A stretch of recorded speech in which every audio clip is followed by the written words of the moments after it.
Security will escort you out. The words sliced through the conference room before I could even process what was happening. My project filled the screen behind him, my designs, my code, my sleepless nights, all presented under his name like I'd never existed. My laptop was already disconnected from the projector. My security badge beeped red when I tried to swipe it. He leaned back in his leather chair, smirking at the executives nodding along like puppets. "This is leadership work," he said, adjusting his tie. Lauren was just support staff. Support staff. 9 months of 80-hour weeks reduced to 2 words. My throat burned. My hands shook against the polished table as 6 executives stared at me like I was interrupting their meeting. The room tilted. Anger crashed into disbelief, then humiliation flooded everything else. This was the moment my entire life changed. I'm Lauren Pierce, and that morning I stopped being invisible. As those glass doors closed behind me, one thought settled into my bones like ice: he just stole something he doesn't understand at all. 2 security guards flanked me through the open office floor. Nobody looked up. My coworkers became suddenly fascinated with their keyboards, emails, coffee cups, anything except acknowledging what was happening right in front of them. I'd worked beside these people for 3 years. We'd celebrated birthdays, complained about deadlines, shared takeout during late nights. Now they treated me like a ghost already erased from company memory. My hands gripped the cardboard box they'd shoved at me. Inside was a single notebook filled with sketches and wireframes, proof of months I'd never get back. He didn't just fire me. He systematically erased me from existence. Outside, I sat in my car for 20 minutes, hands trembling on the steering wheel, unable to turn the key. Rain started pattering against the windshield. Then slowly, like fog lifting, I remembered something crucial. The safeguards I'd built into that project were still active, buried deep in the architecture. Accountability protocols I'd designed to protect the company from exactly this kind of theft. And he had absolutely no idea they existed. That night I opened my personal backup drive. Every draft iteration sat there, time-stamped and organized. Every design decision documented. Every email thread archived. I'd kept meticulous records not from paranoia, but from years of watching people take credit for work that wasn't theirs. I'd learned early to protect myself. The project wasn't just innovative, it was transparent by design. Built-in audit trails logged every decision, flagged inconsistencies, tracked leadership approvals automatically. I'd created it to protect the company from bad management and rushed decisions.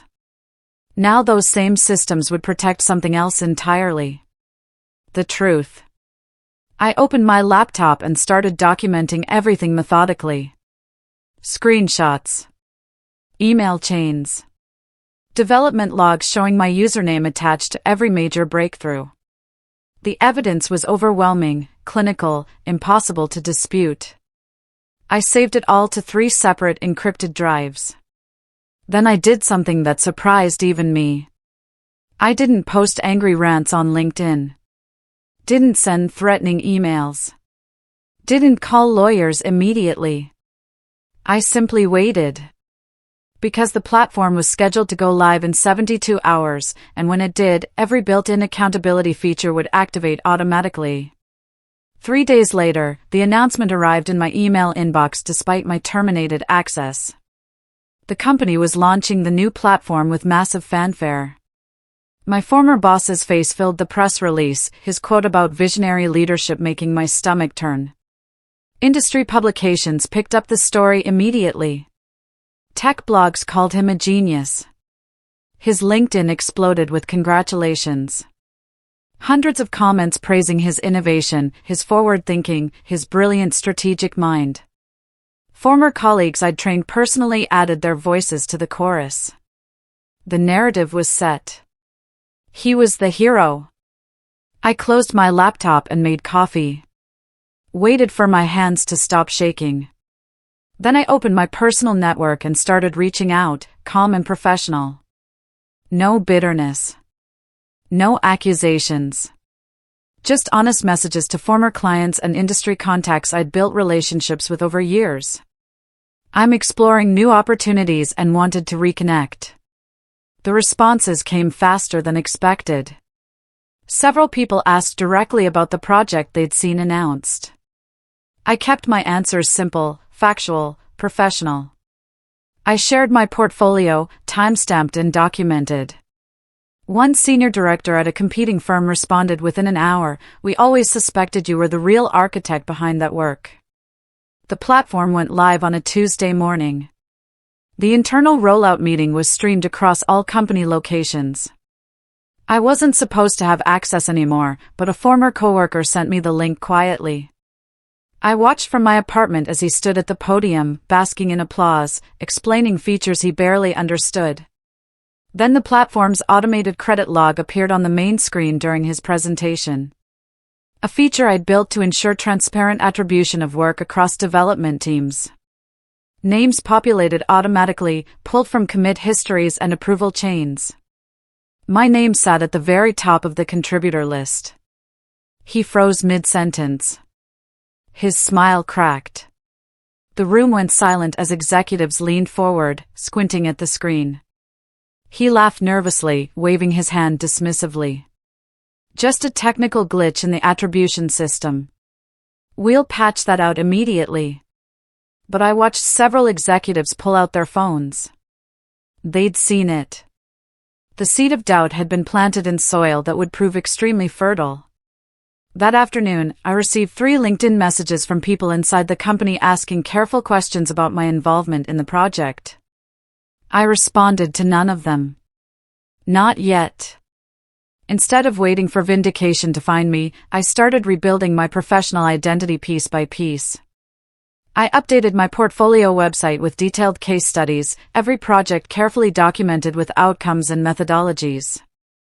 I removed all mention of my former company from my LinkedIn headline, replacing it with Innovation Architect and Systems Designer. The response was immediate. A former client reached out within 24 hours asking if I'd consult on a database restructuring project. Small scope, limited budget, but it was momentum. Real work. A signal to the industry that I was still valuable despite being fired. I said yes immediately. The project took 2 weeks and went flawlessly. The client was thrilled, posting a recommendation on my profile that mentioned my clarity, technical depth, and strategic thinking. 3 more inquiries arrived in the following week. My confidence returned in small pieces. Each successful project rebuilt something he tried to destroy. I wasn't just surviving. I was remembering who I'd been before he'd made me doubt everything. Meanwhile, my phone kept buzzing with messages from former coworkers. The company's internal mood was shifting rapidly. The platform began generating automated performance audits, another accountability feature I'd built into its core architecture. These reports analyzed decision patterns, flagged inconsistencies, and traced outcomes back to specific leadership choices. They were designed to help executives identify bottlenecks and improve workflows. They worked exactly as intended. The first audit report landed on the executive team's dashboard highlighting 3 major strategic pivots made in the past 6 months. All 3 decisions were traced directly back to my former boss. All 3 had resulted in measurable delays and budget overruns. He tried to blame the development team during the next leadership meeting. But the audit trails were specific, time-stamped, undeniable. Every poor decision had his approval signature attached. I heard about this through a former coworker who messaged me late one night. "He's panicking," she wrote. "Blaming everyone except himself. Leadership is starting to ask really uncomfortable questions." The system wasn't attacking him. It was simply doing what I'd designed it to do, expose the truth through data instead of politics. And truth, I was learning, had a way of surfacing no matter how deep you tried to bury it. A month after my termination, a senior partner from my former company's biggest client reached out via email. The message was brief and carefully worded. "Would you be available for coffee? I'd like to discuss some project inconsistencies we've noticed." We met at a cafe downtown. She was direct, professional, concerned. Their team had been working closely with the new platform and noticed something strange. The documentation referenced technical decisions that my former boss couldn't adequately explain during their review meetings. "You are always the one who could walk us through the architecture clearly," she said, stirring her coffee. "He talks in buzzwords and deflects questions." I chose my words carefully. I built the core framework and designed most of the user experience flows. The project was collaborative, but those were my primary responsibilities. She nodded slowly. "We suspected as much. Would you be interested in consulting on our internal systems? We need someone who actually understands this technology."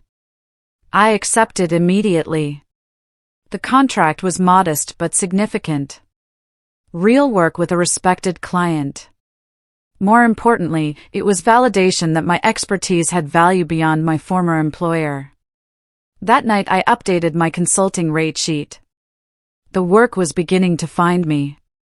The platform released its first quarterly analytics report automatically. Another feature I'd embedded deep in the system architecture: regular performance reviews analyzing project outcomes against initial projections. The report was designed to help leadership identify areas for improvement through objective data. The data told a damning story. Since my termination, project timelines had extended by an average of 40%. Budget overruns had increased. Client satisfaction scores had dropped measurably. The report didn't assign blame explicitly, it simply traced decisions and outcomes with clinical precision.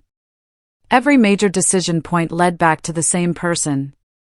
My former boss's name appeared throughout the document, attached to choice after choice that had resulted in measurable decline. I didn't see the report directly, but I heard about it through multiple channels. Former coworkers reaching out. Industry contacts asking questions. The narrative was beginning to shift from visionary leader to something doesn't add up here. Meanwhile, my consulting work expanded. 3 clients became 5. 5 became 8. I was working harder than ever before, but this time every ounce of effort was building something that belonged to me. No one could take credit. No one could erase my name. 2 months after the firing, I heard through reliable sources that he was holding emergency meetings with the development team.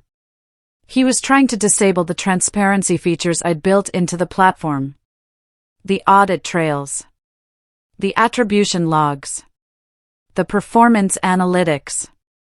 He wanted them all removed immediately. But here's what he didn't understand about the system architecture: those features weren't optional plugins he could just switch off. They were woven into the core infrastructure. Removing them would require rebuilding significant portions of the platform from scratch. And attempting to disable them triggered automatic governance alerts sent directly to the board of directors. Those alerts asked a simple question: why is leadership attempting to remove accountability systems? Investors started asking uncomfortable questions. Why were transparency features being removed from a platform that had been marketed as the most accountable project management system ever built? What was being hidden? The pressure mounted. I watched from a distance as the fortress he'd built from my stolen work began developing cracks in its foundation. He'd stolen my project, but he'd never bothered to understand what made it actually function. Now that ignorance was becoming his prison. A senior partner from the company contacted me through a mutual connection. The conversation was brief, careful, loaded with subtext. "We're conducting an internal review of project development timelines. Would you be willing to answer some questions about your contributions?" Purely factual. Timeline confirmations. I agreed to a phone call. Kept my tone professional, clinical, emotion-free. They asked about specific features and when they'd been developed. I provided exact dates, referenced email threads by subject line and timestamp. I didn't editorialize. Didn't add commentary. Just confirmed facts they could verify independently. "Your records are remarkably detailed," the partner said. I believe in documentation, I replied simply. After the call ended, I sat in silence for several minutes. The truth was catching up to him through official channels now. Not through my anger or accusations, but through simple timeline verification. The kind of evidence that held up under scrutiny. That week, I signed my largest consulting contract yet. A major tech firm wanted me to audit their entire project management infrastructure and recommend improvements. The fee was more than I'd made in 6 months at my former company. I was building something he couldn't touch, couldn't steal, couldn't diminish. The consulting work grew organically. Clients appreciated my clarity and thoroughness. I explained complex systems in plain language. I delivered ahead of schedule. I was building a reputation as someone who actually knew what they were doing, not just someone who talked a good game. My calendar filled up. I raised my rates twice in 3 months. Former colleagues who'd ignored me during that walk of shame started reaching out asking if I was hiring. The irony wasn't lost on me. One evening I opened my termination email just to read it again. The anger I'd expected didn't surface. Instead, I felt something closer to clarity, maybe even gratitude. He hadn't fired me because I was weak or inadequate. He'd fired me because I was essential, and my competence threatened his fragile authority. That termination was the best thing that ever happened to me. It forced me to realize my worth existed independent of any company, any boss, any job title. I wasn't defined by his opinion. I was defined by the work itself. For the first time in months, I slept through the entire night without waking up in cold sweats.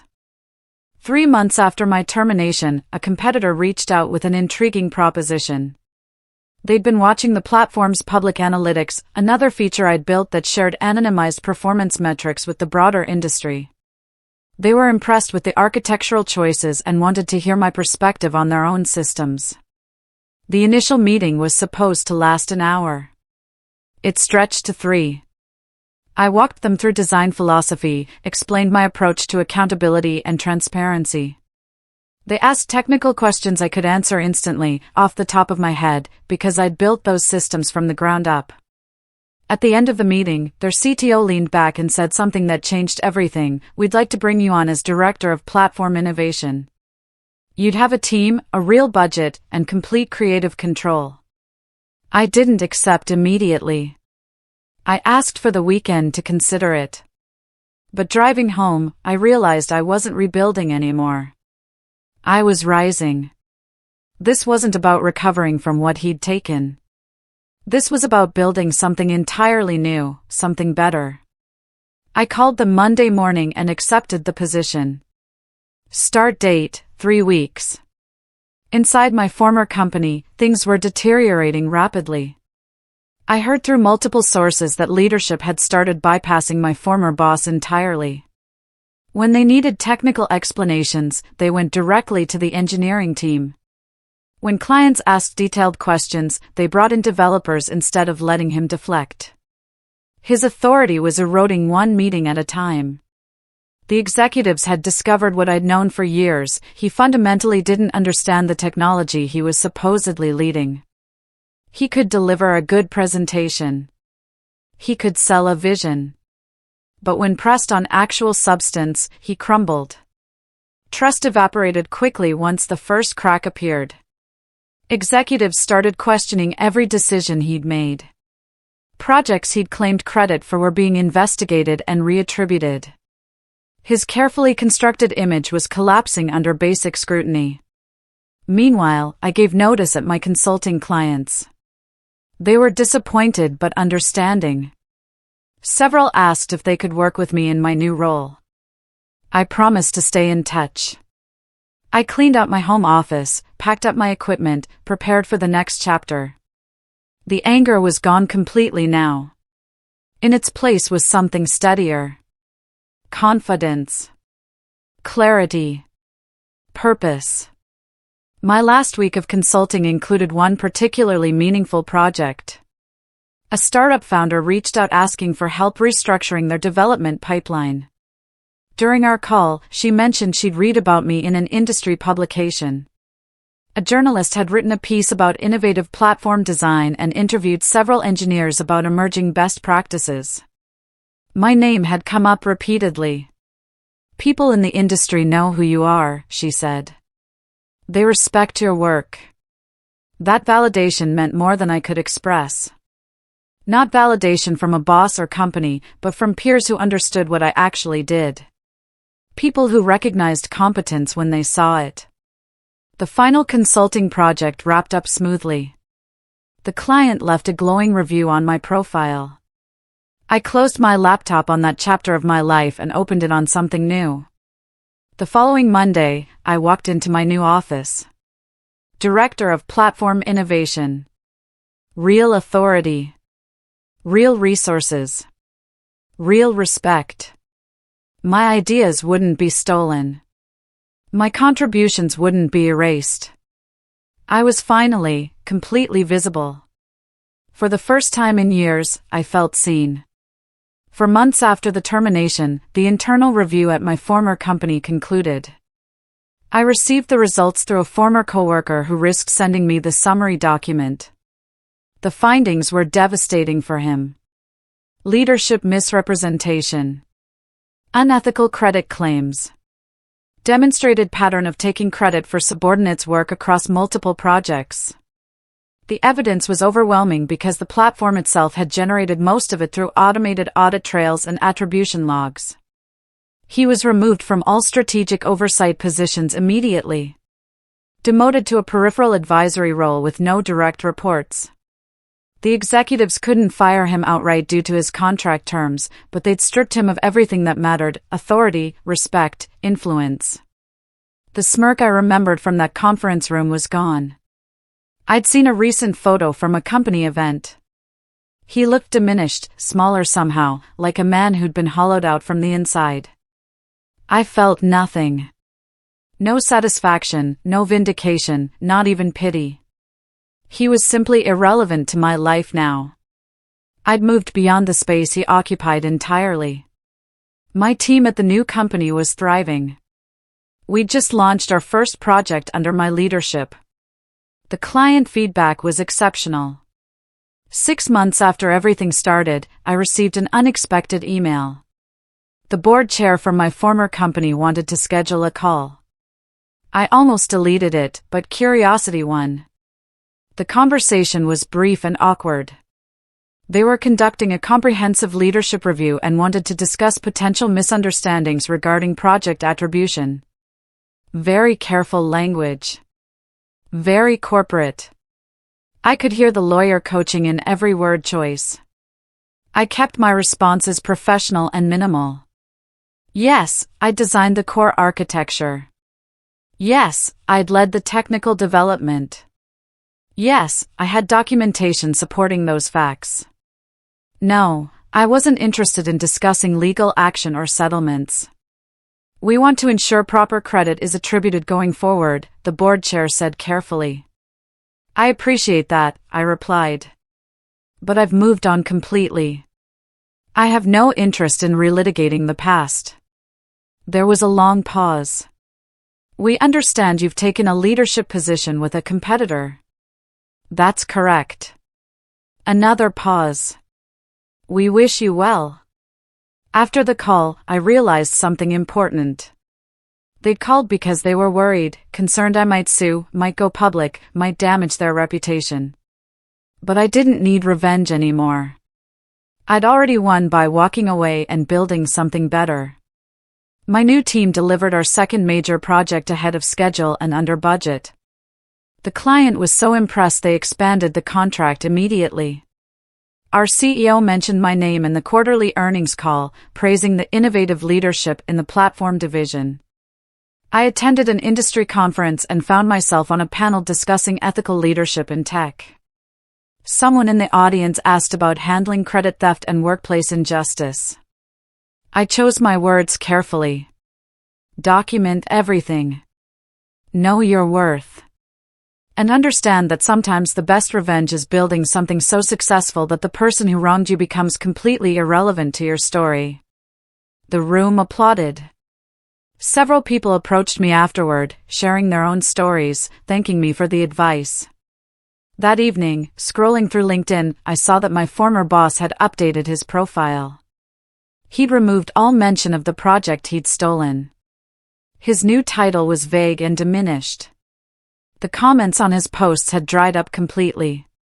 Meanwhile, my network had grown to over 15,000 connections. My posts about platform design regularly got hundreds of reactions. I'd become a voice people actually listened to. 8 months after the termination, I hired my 5th team member. We were growing rapidly, taking on increasingly complex projects.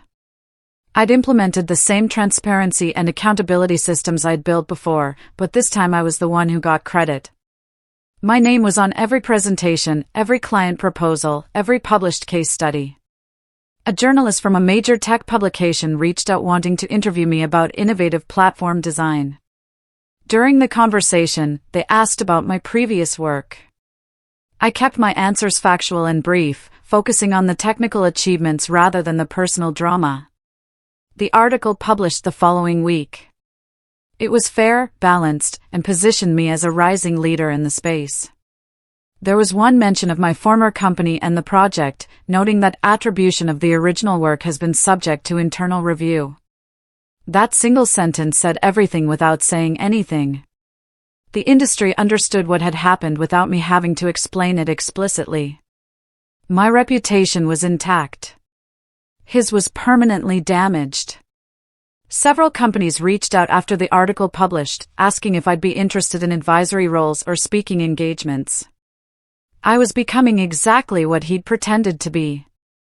10 months in, I received a LinkedIn message from a former coworker still at my old company.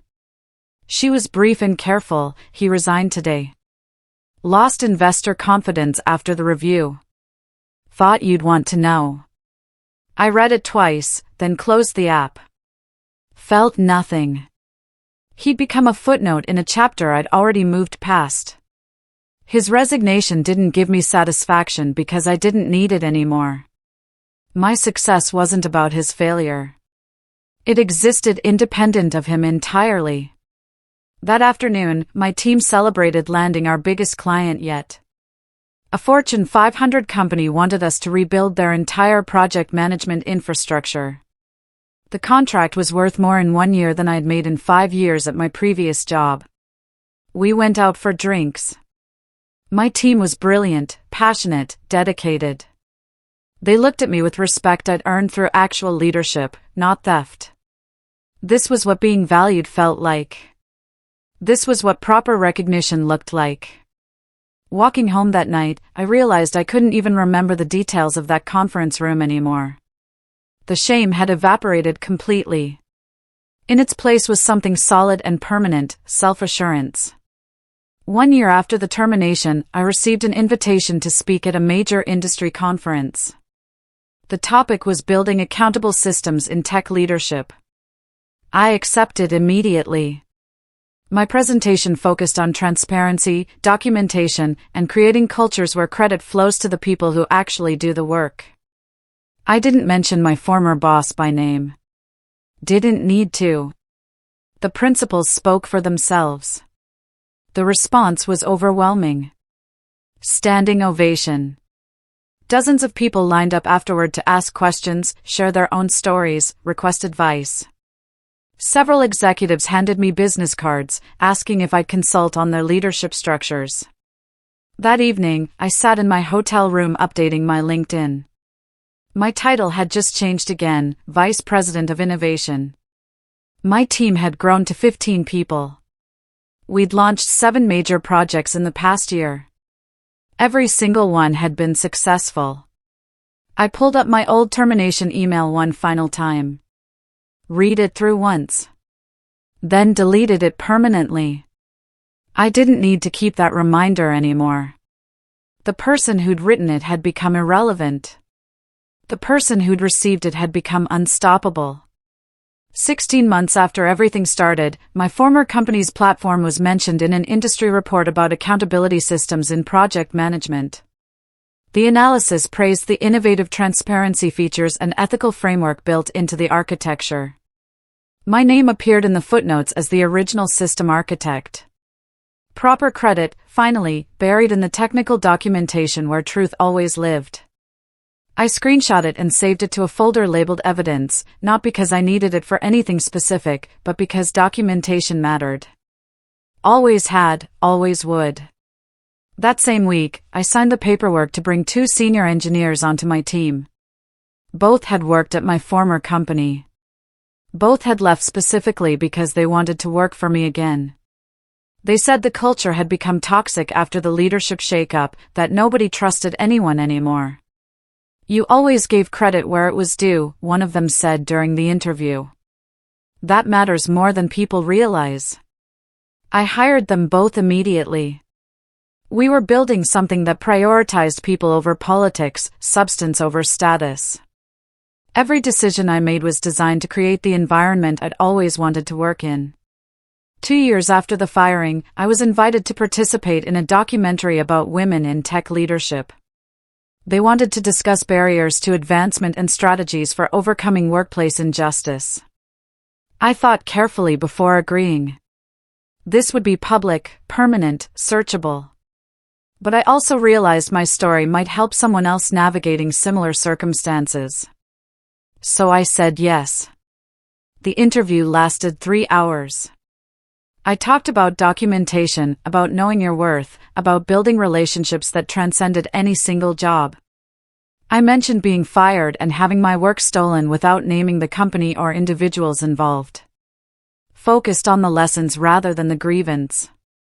When they asked how I'd moved forward, I said something that surprised even me. I stopped waiting for vindication from the people who wronged me.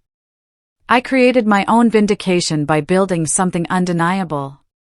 The documentary premiered at a film festival and was picked up by a streaming platform. My segment became one of the most shared clips online. Messages flooded in from people thanking me for the advice, sharing their own stories, asking for guidance. I'd become something I'd never intended, a voice for people who'd been erased and refused to stay invisible. 3 years later, my company had grown to 40 employees. We'd opened a second office and expanded into international markets. The work we were doing was innovative, ethical, and profitable. Everything I'd dreamed about building was becoming real. I rarely thought about my former boss anymore. Occasionally someone would mention him in passing, usually in cautionary terms about leaders who took credit for others' work. His name had become associated with that specific type of failure. He'd made himself a cautionary tale. Meanwhile, I'd made myself a success story. Not through revenge or anger, but through relentless competence and ethical leadership. The platform I built now was everything the original project could have been if he hadn't stolen it. Better, actually, because this time I had complete creative control. One afternoon, I received a message from someone at my former company. They were conducting a retrospective analysis of failed projects and wanted to interview me about the original platform development. I politely declined. That chapter was closed. I had nothing left to say to them because I'd said everything that mattered through my work. Actions, not words. Results, not explanations. 5 years after the termination, I was offered a C-suite position at a major tech firm. Chief Innovation Officer. Real authority to shape company direction, substantial compensation, equity that would vest over 4 years. I negotiated hard. Made sure my team could come with me. Ensured I'd have final say over project attribution and credit. Got everything in writing, time-stamped, documented. The first day in my new office, I hung a single item on the wall. A framed print of the first line of code I'd ever written professionally. A reminder of where I'd started, what I'd built, what nobody could ever take away. My former boss? I'd heard through distant channels that he was working at a small consulting firm, doing contract work, his reputation permanently tarnished. Some people called it justice. I called it inevitable. You can't build a career on stolen work. Eventually, someone asks you to explain what you built, and if you can't, the whole facade collapses. Truth has that effect. It's patient, quiet, and absolutely relentless. I'd learned that lesson the hard way, but I'd learned it completely. 7 years after that conference room, I published a book about ethical leadership in tech. It became a business bestseller. I dedicated it to everyone who's ever been erased and refused to stay invisible. I never mentioned my former boss by name. Never detailed the specific theft. But people who'd followed my career knew the story behind the words. They filled in the blanks themselves. The book tour took me to 30 cities. Thousands of people attended the talks. Many approached me afterward with tears in their eyes, thanking me for putting words to their experiences, for showing that survival was possible. I'd become Lauren Pierce, once terminated, once erased, now undeniable. The project he stole? It hadn't destroyed him directly. It simply did what I'd designed it to do from the beginning. It told the truth through data and documentation. The truth he'd tried to bury but couldn't escape. I'd learned the most important lesson of my career in that conference room where everything fell apart. Your value doesn't depend on anyone's recognition. It exists whether they see it or not. And sometimes, the best revenge is building something so successful that the person who wronged you becomes a footnote you barely remember. I walked forward. Stronger, respected, unstoppable. And I never looked back. The end. Kindly smash that like button right now and don't forget to share this with anyone who's ever had their work stolen by a boss who thought they could get away with it. Subscribe and hit that notification bell so you never miss another story of people who refused to stay erased and came back stronger than ever. Trust me, the next one hits even harder.